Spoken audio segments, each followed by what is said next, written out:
When you're doing all the things that we do, and you homestead and you prep and you try to get everything in order, you try to do all these lists and try to figure out what to get, what to buy, what to grow, it's a lot. It really is. So today we're going to talk about 5 things that you need to make sure that you have, that we tend to forget, but that it can be used for so much. It is the universal tools for any good homesteader, prepper, and survivalist. These are legit. You need to make sure you have these in excess to make sure that you never go without. But these things can really do a lot. In all seriousness, they've truly gotten me out of a ton of binds. So let's jump into the video right now. It's gonna be a good one, guys. It starts right now. Oh my love, you're such a fragile Welcome thing. to the Max. We're so glad that you're here. If you're new to us, go down here, press subscribe, ring the bell, give us a thumbs up or thumbs down, but tell us what you think about this video. Tell us what you think about these items, because these are awesome items that you need to have and that could get you out of a major bind if you don't have all the supplies that you may need. It's Mr. Fix-It, I promise you. So again, about subscribing, we have a huge giveaway. I keep pressing and pushing on it for the last few videos because I want you to really understand how awesome some of these gifts are. So when we get to 200,000 subscribers, we're gonna be doing a massive giveaway. We've got about 10 of our sponsors pushing great gifts, thousands of dollars worth of stuff. And also we're gonna be putting out a ton of stuff too to give away, just to say thank you. So please go down here, press subscribe, ring the bell. That lets us know that you are entered into the giveaway. It doesn't cost you anything. There's no other sign up. It's just simply subscribe. So let's jump into the video. Mr. Fix-It items that I keep everywhere. Number 1, duct tape. You cannot go without duct tape. Duct tape can do so much. I've used it to patch windows. I've used it to hold windows in place from being busted. I've used it to fix fence or mend little pieces of fence for chickens, pigs, and cattle, just to get me through until I found another way to do it or until I could get the true supplies. I've used it with piping and trying to get as much around there so I wouldn't have a major water leak. I've even used it in a boat to get it out after I realized I had a leak in it. There's so many ways that you can use duct tape. I promise you. I want to know in the comments below, tell me all the ways that you have used duct tape, because I promise you people don't realize how valuable duct tape is. We keep a roll in our trucks, we keep a roll in our cars, we keep a roll in our bug out bags, in our supply closets, even in our feed shed, our garden tool shed. We've got it everywhere. Everywhere you look, there's going to be some duct tape because we know the value in it. So make sure you have some duct tape. Please don't buy the off-brands. Try to buy some high-quality duct tape. That stuff you can't, I mean, it leaves a residue when it gets on your hand. That's the kind of stuff that you need. It could get you out of a lot of binds. Number 2 is zip ties. And I'm talking about from the little ones to the 2-foot ones. We use all of those. I love going to Harbor Freight or some hardware store and just stockpiling on zip ties. From doing little things such as wiring and putting pipes together and making sure things look neat so we can access what we're needing to fix or work on, and also make sure that we can see what needs to take place even on our farm, to literally putting cattle panels on fence or securing chicken wire to make sure nothing can get in. Again, what if all of a sudden there's a hole in the chicken wire, it's 8 o'clock at night, the last thing you want to do is go buy chicken wire at Home Depot. No, you can turn around and use that duct tape, or you can turn around and use those zip ties, get it back together, and it gets you out of a bind. We say temporarily, but to be honest with you, we've used zip ties and they've lasted for a long time. When it comes to our gardens, doing our tomato trellises, zip ties. Anything like that, even the trellises that hold the gourds, and if we're growing big squashes, zip ties. It's amazing. To be honest with you, I don't know if you can see, let's see if I can take you right there. See that right there? All right, that's a cattle panel for when we work our cattle. The other side of that is our dairy stanchion. In there, we have literally zip tied cattle panels, the galvanized kind, to the barbed wire fencing so that way calves can't get out. Zip ties could even hold a calf in. It's like miracles. Duct tape, zip ties, what can you ask for more? Now, speaking to more survivalists and preppers, cordage is huge. We have tons of paracord. It's almost like the duct tape.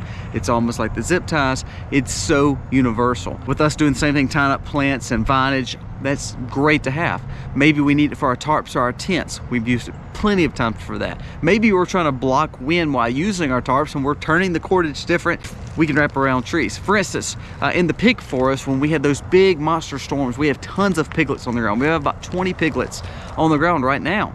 Well, 12-degree temperatures, which is not normal here, can be very detrimental. Not only that, it was storming.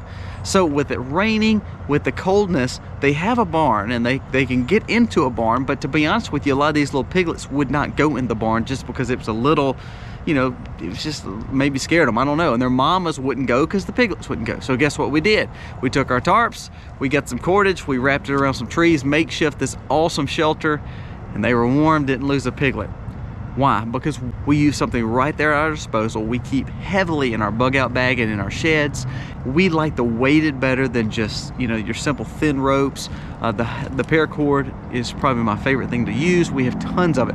We have two different schemes that we go for. So if we are putting it in an area that we need to make sure we see it so it doesn't catch us, or we're riding under it, or we're walking under it, we'll use the white paracord. That way we can see it. We want to be able to see it, and so it won't take our head off when we're riding a four-wheeler or a side-by-side under it. Then we also have the camouflage or the blacks. A lot of times what we do with those is just making sure that we can keep our shelters covered, make sure if we're in the woods, we're hunting, we've used them for hunting blinds, we've used them for tent camping. If we're trying to be hidden, the last thing I want to do as a survivalist is put white paracord out so you could see it. Same way with tarps. Now tarps is not one of this list, but tarps, you don't want to buy a green, white, or orange tarp to go out in the woods for shelter and safety. Especially if you're a prepper and a survivalist, the last thing you want to do is bring attention to yourself. Keep the colors monochrome, and again, that even comes down to your cordage.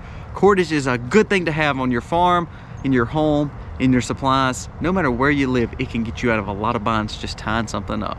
Number 4 is a multi-tool kit. Now, this is what I mean. I'm going to show you a picture of this one. Now, multi-tool kit, you need to buy better quality tools. Always have good quality tools, because you never know if they're junky, made in China tools, they will get you out of a few binds, but they're not going to be some that you can pass down to your kids. I would challenge you to actually go to garage sales and rummage sales. You'd be surprised how many good tools you can pick up. But I digress. This tool kit here is just a simple, cheap, multi-tool kit that you can put in your car, or on your four-wheeler, or in your side-by-side, or in your wife's car, or literally right inside your door in your apartment. It's where you can keep it to be able to do certain things, but also have the access to have a hammer, screwdrivers, ratchet sets, crescent wrenches, monkey wrenches, and all the while everything else, such as Allen wrenches. By having those things, universally, you are able to do little projects to get things tightened back up, fixed, or to get you out of a bind. All these things are just quick Mr. Fix-Its to get something fixed, even if it's temporarily or for a season.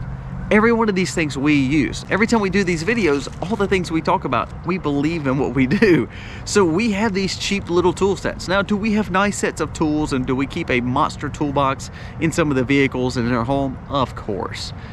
But when you just need to grab something and you're in the car, or you're on the side-by-side, or you're not around your tool chest, having these multi-tool sets is a good thing, and it can get you out of a bind. You will like this little $30, $40, $50, $60, $80 will be worth thousands to you, just because you can fix it, you can get something done, and also maybe get you to the next day or through the season. Number 5 is gloves. I want to have gloves to work and do projects around. When I'm outside, when I'm inside, it's either going to be leather, it's going to be a work glove, it's going to be a waterproof glove. You need to have good quality gloves. Whenever we're doing anything with the farm, when we're doing something with our animals, say we're processing animals, there's gloves for it. So just like we talked about socks and boots in the last video, gloves are just as important because of our hands. Now, if you remember, I did a cache video not too long ago, and you saw there was like a floating band-aid around my hand. I didn't have gloves on when I was processing that pig and that sheep, and you know, just accidentally sliced my finger right there. So by having good quality gloves from either waterproofing outside or in the woods, or when you're doing certain things where you need to keep your hands safe from warmth, making sure you have high quality warm gloves. I cannot stand when my feet and hands are cold. I just cannot stand it. It's like one of the worst feelings to me. Or if it's simply knife resistant gloves that you're working with when it comes to butchering, processing, Or it could be examination gloves. Maybe in your first aid kit to have rubber gloves. We talked about that in a big first aid video. There's different sorts, but when it comes to all these 5 things, they're things you need that can easily get you out of bind, to easily fix, and they don't really cost a lot to have, but it can do so much. Save you thousands, save your life. You know, people say duct tape is like one of the best things ever invented. I really, honestly, I may believe that. Guys, I hope this video helps. These 5 things you need to make sure you take with you at all times. I know that sounds crazy. If you have an automobile, all 5 of these things will fit usually under a back seat in your car or truck. We keep these in a trailer that we haul when we go as a family. Bus van that y'all saw in the other video, we keep one in there and also keep one in my truck. All these things are very, very handy, and I challenge you to grab them. And remember, guys, if you're able to fix something and you're able to kind of take the next step, say, you know what, I did that. It's 1% to the right direction. It makes you feel better about what you're doing, and it gives you some confidence to keep on going. So get out there, fix the stuff with these 5 items, and hey, add to this list. Tell me what you do, and the rest of the commenters, what you do with all these things that we talked about. Guys, thank you for watching. God bless. Happy homesteading, y'all.